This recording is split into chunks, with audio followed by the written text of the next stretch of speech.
বাংলাদেশের রাজনীতিতে এই মুহূর্তে সবচেয়ে বড় বেইমানি আর প্রহসনের নাটকটি মঞ্চস্থ হচ্ছে খোদ জাতীয় সংসদের ভেতরেই। জুলাইয়ের গণ অভ্যুত্থানে যে তরুণেরা বুকে তাজা রক্ত দিল, সেই রক্তের উপর পাড়া দিয়ে ক্ষমতার মসনদে বসে এখন সেই জুলাই স্পিরিট বা জুলাই সনদকেই নির্লজ্জভাবে বৃদ্ধাঙ্গুলি দেখানো হচ্ছে। ত্রয়োদশ জাতীয় সংসদের দ্বিতীয় অধিবেশনে যা ঘটল তা শুধু কোনো সাধারণ রাজনৈতিক বিতর্ক নয়, বরং এটি হলো সাংবিধানিক ভণ্ডামির এক নগ্ন প্রদর্শনী। গণ অভ্যুত্থানের উপর ভর করে বর্তমান ক্ষমতাসীন বিএনপি সরকার ক্ষমতায় এসেছে, অথচ সংসদে দাঁড়িয়ে তারাই এখন জুলাই সনদকে রীতিমতো অস্বীকার করছে।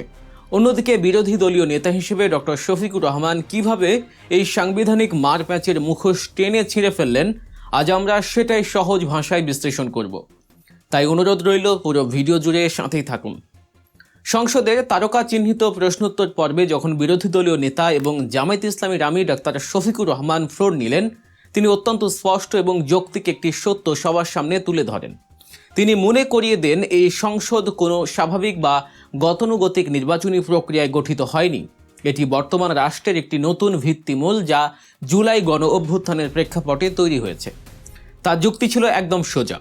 যেহেতু এই সংসদ স্বাভাবিক নিয়মে আসেনি, তাই জুলাই সনদ বাস্তবায়ন করতেই হবে। আর সেই সনদে স্পষ্টভাবে বলা আছে, নির্বাচিত সংসদ সদস্যদের গণপরিষদের শপথ নিতে হবে। কিন্তু ক্ষমতার মোহে অন্ধ হয়ে বিএনপি সরকার এখনও সেই শপথ নেয়নি, আর সেই শপথ নেয়ার মেয়াদও শেষ হয়ে যাচ্ছে।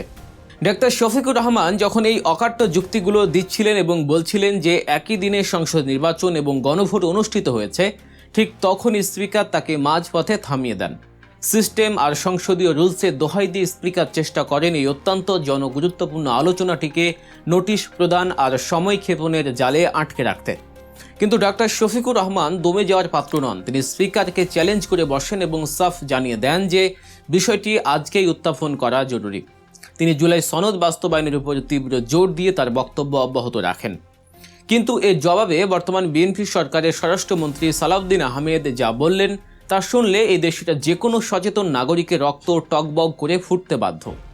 চরম দাম্ভিকতার সাথে তিনি বললেন, রাষ্ট্র আবেগ দিয়ে চলে না, রাষ্ট্র চলে সংবিধান দিয়ে।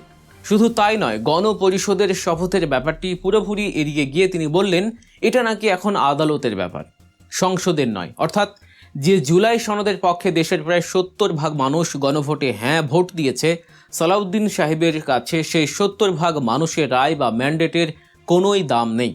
তার কাছে মুখ্য হয়ে দাঁড়ালো পতিত স্বৈরাচারে রেখে যাওয়া সেই বাতিল সংবিধান। তিনি এখানেই থামেননি। দেশের আপামর জনতাকে চরম অপমান আর তাচ্ছিল্য করে তিনি গণভোটের প্রক্রিয়াটিকেই ব্যঙ্গ করলেন। তিনি বললেন যে গণভোটের ব্যালট পেপারের প্রশ্ন পড়তেই নাকি তার 3 ঘন্টা সময় লেগেছে।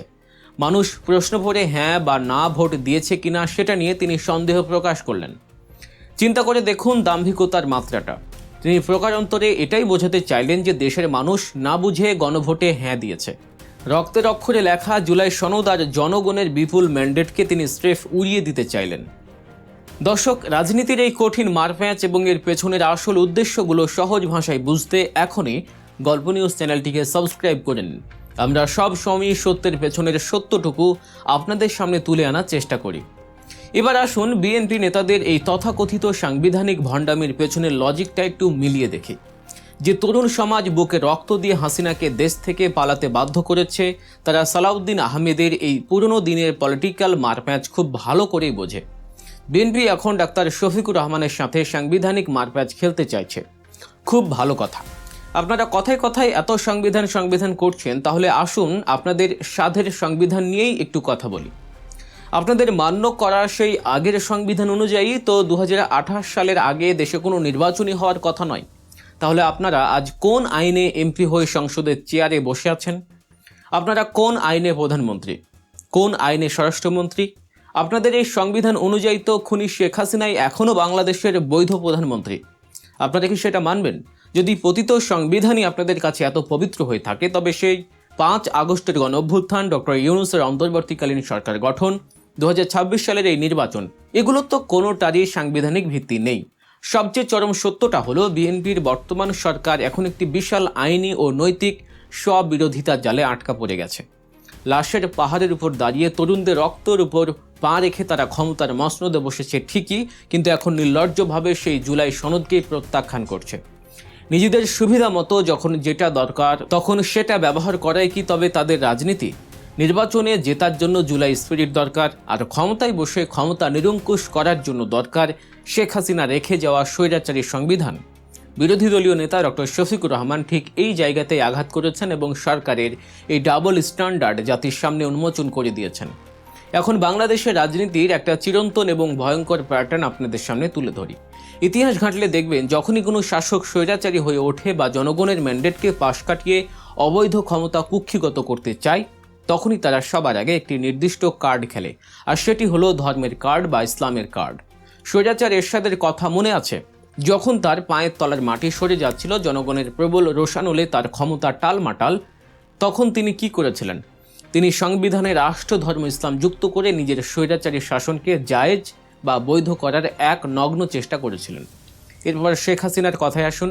দীর্ঘ 15 বছরের এক ভয়াবহ এবং রক্তক্ষয়ী ফ্যাসিবাদকে হালাল করার জন্য তিনি কি না করেছেন? তিনি মাথায় তসবি পট্টি বেঁধেছেন, নিজেকে কওমি জননী সাজিয়েছেন, ওলামাদের বিশাল সমাবেশ করে নিজের চরম অগণতান্ত্রিক শাসনকে ধর্মের মোড়কে ঢাকার চেষ্টা করেছেন, সারা দেশে মডেল মসজিদ বানিয়েছেন। আর আজ এই 2026 সালে এসে আমরা কি দেখছি? সেই একই ভয়ঙ্কর প্যাটার্নের পুনরাবৃত্তি। বর্তমান বিএনপি সরকার ঠিক এরশাদ এবং শেখ হাসিনার পথ ধরেই হাঁটছে। তারা এখন হঠাৎ করে ইসলামের বিশাল প্রদর্শনী শুরু করেছে। সারা দেশে ইমাম মুয়াজ্জিনদের ভাতা দিচ্ছে, আলেমদের সম্মানের নামে বিশাল সব আয়োজন করছে। আর এসবের আড়ালে তারা অত্যন্ত সুকৌশলে যা করতে চাইছে তা হলো এই ধর্মের কার্ড ব্যবহার করে জুলাই সনদ এবং 70% মানুষের দেয়া গণভোটের রায়কে পুরোপুরি উল্টে দেয়া। শেষ পর্যন্ত সব সরকারি ধর্মের কার্ড খেলে, আর দোষ হয় জামায়াতের। বিএনপির এই চরম মুনাফিকি এবং ভবিষ্যৎ বেইমানির ব্যাপারটা বাংলাদেশ জামায়াত ইসলামী অনেক আগে থেকেই বুঝতে পেরেছিল, কারণ তারা বিএনপির সাথে জোটেছিল। তারা জানে বিএনপি আসলে কী জিনিস।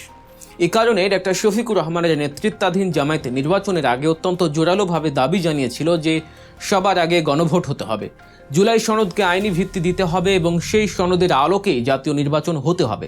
কিন্তু তখন জামায়াতের এই দূরদর্শী কথা কেউ শোনেনি। হাসনাত আবদুল্লাহ ছাড়া এখানে জামায়াতের পক্ষে আর কেউ ছিল না।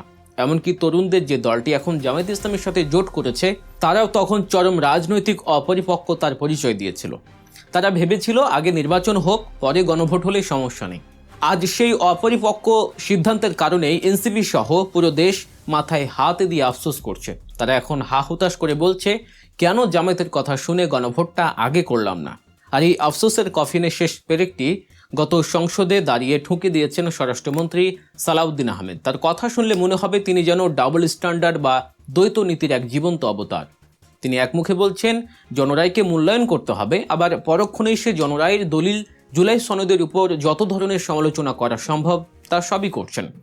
গণভোটের ব্যালট পেপার নিয়ে অত্যন্ত কুৎসিত এবং অধ্যত্বপূর্ণ রসিকতা করেছেন। তার মতে এখন নাকি সংবিধান সংস্কার পরিষদ গঠন করা সম্ভব না, নির্ধারিত সময়ে জুলাই সনদ বাস্তবায়নও নাকি কোনোভাবেই সম্ভব না। কারণ হিসেবে তিনি যে যুক্তি দেখালেন তা রীতিমতো হাস্যকর। তিনি বলছেন সংসদ নাকি অন্যান্য কাজে ব্যস্ত থাকবে, অর্থাৎ তাদের আসল মাস্টার প্ল্যান হলো বাজেট বা অন্যান্য ইস্যুর কথা বলে সময় ক্ষেপণ করা। এরপর 90 দিন পার হয়ে গেলে তারা বলবে এখন তো আর সময় নেই, তাই আমরা আমাদের নিজেদের মতো করে জুলাই সনদ বাস্তবায়ন করব। তাই বিএনপির উদ্দেশ্যে একটি কথাই বলার আছে, সংবিধানের দোহাই দিচ্ছেন তো দিন, গণভোটকে অগ্রাহ্য করছেন করুন। আপনাদের এই হটকারিতায় খুব দ্রুতই আওয়ামী লীগ ফিরে আসবে, আর কদিন পর এই আওয়ামী লীগ ফিরেই বর্তমান সরকারকে অবৈধ ঘোষণা করে হাইকোর্ট দিয়ে সবাইকে পেঁচে ফেলবে। সেদিন আপনারা হারে হারে টের পাবেন বেগম খালেদা জিয়া কেন 2011 সালের 13 জুলাই বলেছিলেন যেদিন জনগণের সরকার ক্ষমতায় যাবে সেদিনই এই সংবিধান ছুঁড়ে ফেলে দেওয়া হবে। দর্শক, আজকের এই রাজনৈতিক বিশ্লেষণটি আপনাদের কেমন লাগলো? আপনারা কি মনে করেন জুলাই সনদ বাস্তবায়ন হওয়া উচিত, নাকি বর্তমানের সংবিধান অনুযায়ী দেশ চলা উচিত? আপনাদের মতামত অবশ্যই কমেন্ট করে জানাবেন। আর দেশের রাজনীতির এমন সহজ ও সত্য বিশ্লেষণ পেতে গল্প নিউজ চ্যানেলটি সাবস্ক্রাইব করে আমাদের সাথেই থাকুন। দেখা হচ্ছে পরবর্তী ভিডিওতে। আল্লাহ হাফেজ।